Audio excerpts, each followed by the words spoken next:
After some extensive research on brake calipers, brake fluid, brake lines, and everywhere we can go on routing this, figured out what I needed in order to get this to hopefully work from the last video. So we had the Wilwood caliper, the 4-piston ready to go mounted, and I got caught up in the too long of a line, like 56 inches long of a brake line. I'll get to reason why that was actually shipped with this caliper. So we're gonna go a bit against the grain and what you should do, and hopefully this works out to what I like. All right, so I found me a nice 23-inch line that will fit where we need to go properly for at least the looks, tucked away and everything else, so we don't have too much extra, as well as a brake switch. We'll get to that on the other side, but I'm gonna show you how I'm gonna route this for now, and then we'll get over to the other side, how I'm gonna mount that with the brake switch and do the brake bleeding as well. So let's get to it. We're going to first start off with using the hose up here, and normally it was down here, and if it was down here, that would make things 10 times easier, because then that's how you would bleed the brakes, because you need to have both of the bleeders at the highest point to be able to bleed it correctly. We'll get to that a little bit later, but we're gonna mount the hose on here first to get this rolling.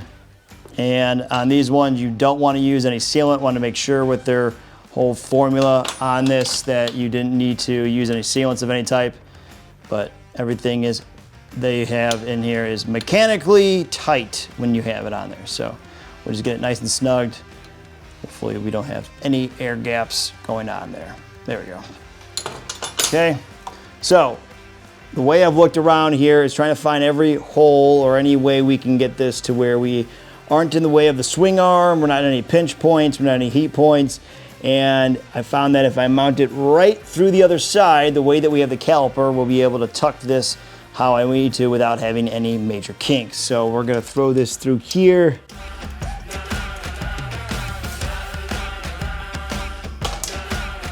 And that'll be good for right now. We'll get back to mounting this once we actually have this fully bled the way we want it, all right? Trying to plan 3 steps ahead on this one and doing the brake light switch in particular, trying to get ahead of this, because once we have our loop all together for this brake line, we essentially would have to break it in order to add the brake light switch. If I knew exactly what light and all that, this kind of allows more of a universal idea of where we can actually route everything. So we have the original brake light switch that was in line with our Sportster, pretty standard. This is pretty much on all vehicles for most part, brake light switch that's in line, hard piped right through there. Now you can do the flexible lines and add a junction to be able to add a brake light switch, but there is a shortcut we can use, and that's using this K&S brake light switch.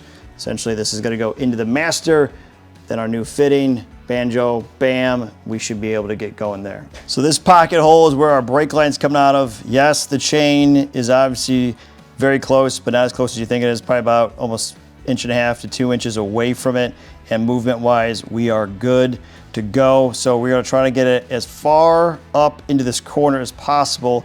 And I got a 30-degree angled fitting to match with our hose here that we're gonna work with.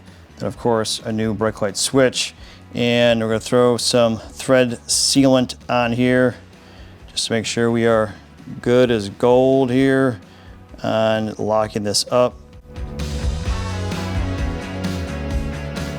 Need our washers. We'll throw one on the inside. This is gonna be a tight fit of the other hose, but we'll at least get this threaded on here. Now let's see if we can get our brake line snugged in here. Tight up there. We got plenty of room on both sides here for the chain to move around without smacking up against the hose. So pretty comfortable with that. Now we'll just snug down this banjo bolt again here. That looks good. Fish our wire to the other side. Get that out of the way. I like it. That looks good. We have on our master cylinder specifically saying, never mix, only use .5 brand new canister. So here's the caveat. I've cleaned, wiped down, went through, brake cleaned, dried, everything possible for this master cylinder. My calipers and brake lines all require .4. So we're gonna run .4 through the system. If there's some reason something wrong with this master cylinder that causes it to jam up or whatever reason, it's also my rear brakes. Sounds kind of crazy, it's just, you know, it's brakes, but it's the rear ones, and I can always swap out a new master cylinder to match the rest of what's going on back there for the .4 than trying to go back and trying to fix my caliper lines once they've been ran through with .5 fluid. So that's why I'm doing it. I know you're not supposed to, and if there's anything ran through as .5 already and then try to go back, you're just creating a massive sludge, gunked up, just a whole mess of problems. The only reason I'm doing this is because everything is brand new at this point. I want to try and see if we can stick with the .4 without having any problems with the master cylinder. All right, so let's get pouring this in and we'll jump to the other side and start doing some brake bleeding. All right, brand new fluid. Pour that in.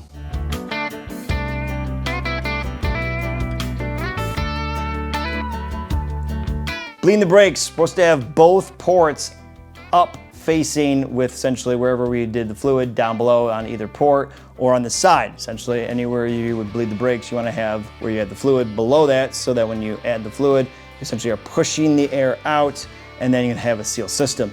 So we have one of the ports covered, of course, with our brake hose, and then there's one on the other side that is open. So we're gonna start off with that one, and then we're gonna trying to figure out where we're gonna land for the other port. But I have a tool that hopefully we can fight against that. So this tool here is from Motion Pro, and this allows us to attach right up to the brake bleeder, and then comes with a nice little ratcheting deal so we can release our pressure and open up the valve there and allow the fluid to come out. But this also has a sealed inside so that it essentially locks all air out, and that's a big problem when you're down below and everywhere else to try to bleed these. So hopefully if we can get this to work and we have to bleed down here, this tool should hopefully ease us on that problem of allowing air to capture inside of the bottom. Who knows? I have plan C and D. That doesn't work, all right? So let's at least do the easy one, which is on the other side, which is the proper way to bleed this. And we'll see how that goes. Goes well, do the next step. Okay, so we'll attach our tool here, get it nice and snug down there. Make sure we got our sealed port there. Feels sealed. I'm hoping that works. Okay, catch can, so I'll go in there. And we are ready to go. So the first tool I had actually didn't work. So I went to their basic one, which seems to be working better already. This also locks the air out from coming back in. So we already got some fluid rolling. Let's start pumping until we get some free air flowing, moving.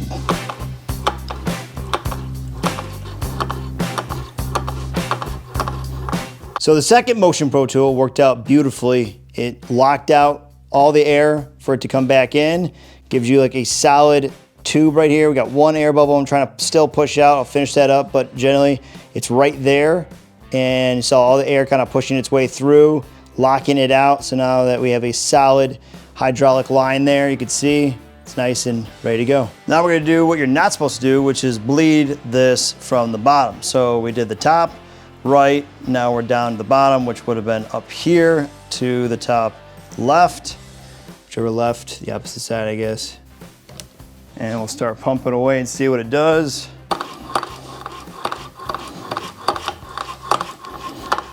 Okay, handful of pumps, and it's already pretty solid. So we may be already well on our way. Got a little air bubble still going in here. Try this a little more. We are fully bled. Show you guys what we got for some stopping power so far.